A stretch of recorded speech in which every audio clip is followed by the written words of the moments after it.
Hola a todos y a todas, yo soy Sebastián y en el video de hoy vamos a hablar sobre la humanización y los distintos niveles de organización. Como aclaración, quiero decir que el contenido que se sube a este canal se basa en la bibliografía de la Universidad Nacional de Rosario, de la UNR. Por eso, quizás en otras universidades de Argentina o de otros países no se encuentre esta información, este contenido para estudiar en la carrera, o quizás sí, pero explicado de otro modo. Pero muy seguramente le sirva a la gran mayoría de las personas, a la gran mayoría de los estudiantes que hacemos esta carrera, y incluso a aquellos que estén interesados en saber del tema, pero que no estén estudiando. Bueno, entonces el tema que nos convoca es la humanización y los distintos niveles de organización. Antes de comenzar, es importante tener en cuenta que el ser humano, al cual vamos a ver su proceso de evolución, es un ser vivo. Y como ser vivo, una de sus características es que va a pasar por un proceso de evolución, ¿m? Que es lo que vamos a ver ahora. Bien, el proceso de humanización. Tenemos que tener en cuenta que todos los seres humanos pertenecemos a una especie común, que es la especie Homo sapiens, y que forma a su vez parte de un grupo, que es el grupo de los primates. Es decir, nosotros pertenecemos a una especie que a su vez se encuentra dentro de un grupo mayor con distintas especies, además de la nuestra. Bien, entonces vamos a ver que dentro del grupo de los primates hay distintos grupos. Se encuentra el grupo de los prosimios, que aquí formando parte, un ejemplo de prosimios son los lemures, aquellos animales que quizás algunos conozcan, otros no, que habitualmente habitan en África. Bueno, los lemures es un ejemplo de prosimio. El otro grupo que tenemos es el grupo de los monos del Nuevo Mundo. Los monos del Nuevo Mundo, o también llamados monos de cola larga. Un tercer grupo tenemos los monos del Viejo Mundo, o monos sin cola. Aquí podemos ver que a medida que va evolucionando el grupo de los primates, se van perdiendo ciertas características y se van adquiriendo otras. Por ejemplo, aquí podemos ver que la diferencia ya entre los monos del viejo mundo y los del nuevo mundo es la presencia o ausencia de cola. Bueno, y finalmente, el grupo que más nos interesa a nosotros en este video es el grupo hominoideo. Dentro del grupo hominoideo hay dos tipos o dos subgrupos. Tenemos los monos antropoides y los homínidos. ¿Cuál es la diferencia? Bueno, los monos antropoides serían, por ejemplo, los orangutanes, los gorilas, los chimpancés, es decir, aquellos monos que son los más parecidos al ser humano, pero eh, que se diferencian de nosotros, principalmente eh, a nivel del sistema nervioso. Y el grupo de los homínidos es el grupo al que pertenecemos los seres humanos. Es decir, es el grupo que comprende a los seres humanos actuales y a todos los ancestros nuestros que se han extinto, que ya los vamos a ver. Hay que tener en cuenta que los primates presentan el cerebro con un mayor tamaño en relación al tamaño del cuerpo entre todos los mamíferos. Es decir, los primates tenemos un cerebro mayor desarrollado en comparación al resto del cuerpo. No obstante, hay que tener en cuenta que dentro de los homínidos, del grupo el que pertenecemos, va a variar el tamaño del cerebro de un grupo a otro. Es decir, no es lo mismo el tamaño del cerebro de nuestro primer ancestro, que ya vamos a ver cuál es, que el volumen de cerebro actual del ser humano. Bueno, otra característica a tener en cuenta, muy importante, es la adquisición del pulgar de la mano, que nos permite, y permite a otros primates también, poder atrapar eh, alimentos principalmente en su momento, en las primeras especies, pero que hoy en día sabemos que el poder agarrar cualquier cosa es vital y que lo hacemos constantemente de manera incluso inconsciente, por lo que es una función verdaderamente importante del ser humano y una característica propia del primate. Bien, vamos a ver dos conceptos. Como concepto de homínidos podemos decir que es el grupo al que pertenecen los seres humanos actuales y los ancestros extintos. Y respecto al concepto de hominización, podemos decir que es el proceso evolutivo que trajo como resultado la aparición de los Homo sapiens. Los Homo sapiens es el último grupo de los primates y que desde el momento en el que apareció ha estado en una etapa de lo que se conoce como estasis evolutiva, porque nosotros ahora vamos a ver los diferentes géneros de homínidos, pero vamos a ver que desde la aparición de nuestros ancestros, que ya los adelanto, el primer género es el Australopithecus, fíjense, hace millones de años que aparecieron estos ancestros, estos primeros seres humanos, y hasta el día de hoy seguimos siendo del mismo grupo, el grupo Homo sapiens, por lo que se dice que estamos en una etapa de estasis evolutiva, que quiere decir que si bien hemos ido cambiando de un género a otro, no hemos cambiado significativamente nuestras características, tanto externas como internas, en comparación a otras especies, por ejemplo. Bueno, entonces ahora sí, habiendo visto estos conceptos, vamos a introducirnos en los distintos géneros que presentan los homínidos. Vamos a ver que el primer género, el primer ancestro del ser humano, es el Australopithecus.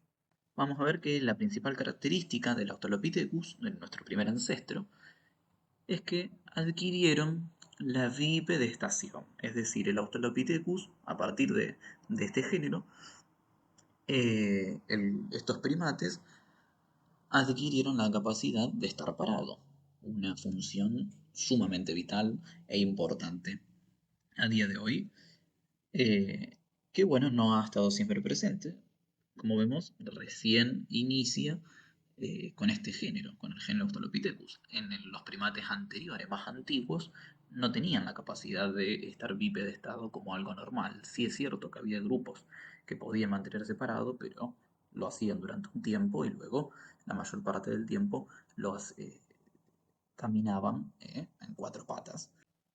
Bien, vamos a ver que los Australopithecus vivieron alrededor de hace 3 millones de años, mucho tiempo, que la característica más importante, además de la bipedestación, el volumen cerebral de nuestro primer ancestro, del Australopithecus, era de entre 350 y 450 centímetros cúbicos aproximadamente. Bueno, y un dato más para agregar acerca del Australopithecus es que, si bien no se sabe a ciencia cierta, muy probablemente se cree que hayan utilizado algún tipo de herramienta ya en esos tiempos. No hay evidencias muy claras, pero bueno, como dato tenganlo presente que muy probablemente hayan utilizado herramientas, no imaginen las herramientas del día de hoy, no en el sentido de eh, elementos muy elaborados, de herramientas muy elaboradas, pero sí quizás a lo mejor un palo y lo juntaban con una piedra o un palo afilado lo usaban para cazar. Bien, vamos a ver que tiempo después, aproximadamente 600.000 años después, medio millón de años después, si se quiere, aparece el género Homo, que es el género que más nos va a interesar en este momento, y dentro del cual se encuentra nuestro grupo, que es el de Homo sapiens, al que pertenecemos los seres humanos actualmente. Vamos a ver que dentro del grupo Homo tenemos tres subtipos. El primero de ellos es el Homo habilis, que ya podemos apreciar que aquí el volumen cerebral aumentó en comparación al Australopithecus, es de prácticamente el doble. El volumen cerebral hallado desde 700 centímetros cúbicos, por lo que podemos suponer que hay una mayor inteligencia en el Homo habilis. Con esta especie surge el uso de las herramientas de piedra, es decir, aquí sí ya empiezan a elaborar y utilizar herramientas como hachas, lanzas, eh, garrotes, principalmente para cazar, pero llevándolo a esa época se podría pensar que también se utilizaba como defensa contra otros animales, incluso entre ellos mismos, como combate. Vamos a ver que el Homo habilis vivió hace aproximadamente 2,4 millones de años. Sigue siendo antiguo, pero es más contemporáneo, más moderno que el Australopithecus. Bien, vamos a ver que el siguiente grupo es el Homo erectus. El Homo erectus se dice que sale de África, dejan de habitar África y se desplaza y empieza a vivir en Asia y en Europa. Es decir, el Homo erectus ya no es sedentario como sí lo era el Australopithecus y el Homo habilis, sino que ya son nómades, se podría decir, y tenían un estilo de vida más dinámico y se iban desplazando de un lugar a otro, y es por eso que llegan a nuevas tierras, como lo son la actual Asia y Europa. La característica principal es que eran cazadores y recolectores, y se dice que aquí, en este género, en el Homo erectus, se descubre el fuego y que habitaba en distintas cavernas. Bueno, y el último grupo dentro de los principales géneros del Homo es nuestro grupo, el Homo sapiens. Nuestro grupo apareció hace aproximadamente 150.000 años. Podemos ver un aumento en el volumen cerebral muy importante, del doble, por ejemplo, del Homo habilis, lo que indica que se produjo un mayor desarrollo cerebral, un mayor desarrollo neural y por ende un mayor conocimiento y una mayor inteligencia eh, con lo que eso implica. Bueno, y se cree que los Homo sapiens eh, fueron resultado de la evolución de los Homo erectus. Se cree que los Homo erectus, una vez que llegaron a Asia y Europa, al cabo de un tiempo, bueno, de mucho tiempo, como podemos ver, más de 1 millón de años, terminaron evolucionando hasta los Homo sapiens, terminaron desarrollando su sistema nervioso y finalmente la especie Homo erectus se extinguió y dejó como legado el género de Homo sapiens.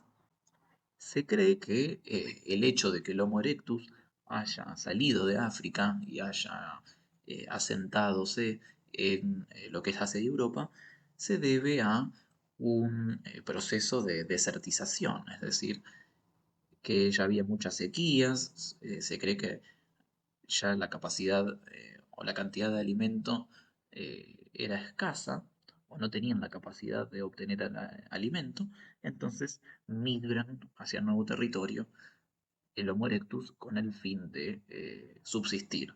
Bueno, y ustedes dirán, ¿por qué hay un cuarto grupo? ¿Por qué hay un cuarto género si dije que eran tres? Bueno, la respuesta o la cuestión es que hay un cuarto grupo del cual hay muy poca información respecto a los otros géneros, que se ha extinto y que tenía características muy similares a las del Homo sapiens. De hecho, podemos ver que incluso tenía un volumen cerebral un poco mayor y que surge también a partir del grupo de los Homo erectus. Se cree que el hombre de Neandertal habitaba, incluso con el Homo sapiens, con nuestra especie actual, en el mismo territorio, en Asia y en Europa, pero terminó extinguiéndose y quedó solo el Homo sapiens. Se desconoce la causa de la extinción del hombre de Neandertal. Algunos sugieren que podría haber sido un conflicto entre ambos géneros y que haya terminado con la desaparición del hombre de Neandertal, que no haya podido adaptarse a las condiciones climáticas de- del nuevo territorio, entre otras teorías. Pero bueno, las más aceptadas son esas. Lo importante es que es otro género que comparte muchas características con el Homo sapiens, que tenía un mayor volumen cerebral que el Homo sapiens y que también era una especie de los homínidos, con incluso eh, tradiciones y eh, características propias del género, ya que se cree que tenían la capacidad de elaborar ciertos elementos que realizaban rituales, es decir, esta especie, este género, tenía muchas cosas en común con el grupo de los Homo sapiens, pero que es una incógnita lo que ocurrió con este género. Bueno, como conclusión podemos decir que el Homo sapiens es el último género del grupo de los homínidos, dentro del grupo de los homínidos del grupo Homo, que apareció hace aproximadamente 150.000 años, que es el género con mayor volumen cerebral, entre 1400 y 1500 centímetros cúbicos en un adulto, que el resto de géneros se han extinto, que provenimos del género de Homo erectus, que salió de África y llegó a Asia y Europa, y que muy posiblemente hayamos convivido con el grupo de los Neandertal, del hombre de Neandertal, pero que se desconoce qué ocurrió respecto a su extinción. Bien, ahora vamos a ver, por último, los distintos niveles de organización. Vamos a ver que cada nivel de organización representa un sistema biológico en el que va a interactuar un componente biótico con un abiótico. Es decir, un elemento con vida, biótico significa que tiene vida, con uno abiótico, la A indica de que no, entonces abiótico, no vida. Vamos a ver que, por ejemplo, las células interactúan con componentes abióticos como distintos gases, nutrientes, minerales, y en su conjunto originan un tejido. Distintos tejidos se unen y forman órganos. En este caso, yo puse el ejemplo de un osteocito. En su conjunto forma el tejido óseo, que va a formar un órgano en su conjunto, que en este caso es el hueso. Un grupo de órganos forma un sistema. En este caso, bueno, el grupo de huesos forma el sistema esquelético. Y que un grupo de sistemas, o el conjunto de los sistemas, forma un individuo. Entonces vamos a ver que en los seres vivos, la unidad más pequeña de vida inicia en la célula. La célula es la unidad morfofuncional más pequeña de vida. A partir de la célula comienza la vida. Es decir, algo más pequeño que la célula, como son las moléculas, no se considera que tiene vida. Entonces, lo que tenemos que recordar es que a partir de la célula se van a ir dando agrupaciones que van a terminar originando individuos, que en este caso es el ser humano, que es lo que nos interesa a nosotros. Recordar, esto es sencillo, recordar que un grupo de células va a originar siempre un tejido, que van a cumplir una función determinada y que van a actuar con un fin común, es decir, las células, por ejemplo, que puse, los osteocitos, las células de los huesos, se van a agrupar y van a formar el tejido óseo. Todas estas células van a cumplir una misma función, se agrupan, forman un tejido, que esos tejidos se van a agrupar y van a formar un órgano, en este caso el hueso. Distintos órganos van a formar sistemas, en este caso los huesos van a formar el sistema óseo, y que distintos sistemas van a originar un individuo como es el ser humano. Otros conceptos a tener en cuenta son los siguientes. ¿Qué es la población? Bueno, podemos decir que la población es un grupo de organismos de una misma especie. Ejemplo, los seres humanos. Las personas somos todos de la misma especie, somos homínidos del género Homo sapiens. Comunidad, podemos decir que son todas aquellas poblaciones de organismos que habitan en un mismo lugar. En esta imagen de aquí abajo vemos, por ejemplo, que hay distintas especies, como es el ñandú, vemos una vaca, un caracol, que son de distintas especies, pero que conviven en un mismo hábitat. Y por último, el concepto de ecosistema, que se da cuando la comunidad interactúa con los componentes abióticos, es decir, la interacción entre distintas especies que habitan en un mismo lugar y los componentes abióticos. Llevándolo a este ejemplo, podemos ver o podemos establecer que estas distintas especies, que son diferentes una de otra, que habitan en el mismo lugar, interactúan con los componentes sin vida, como puede ser el oxígeno que respiran para subsistir, el agua que beben, la comida, el alimento que ingieren para alimentarse y nutrirse, y cualquier otro elemento que pudiese existir.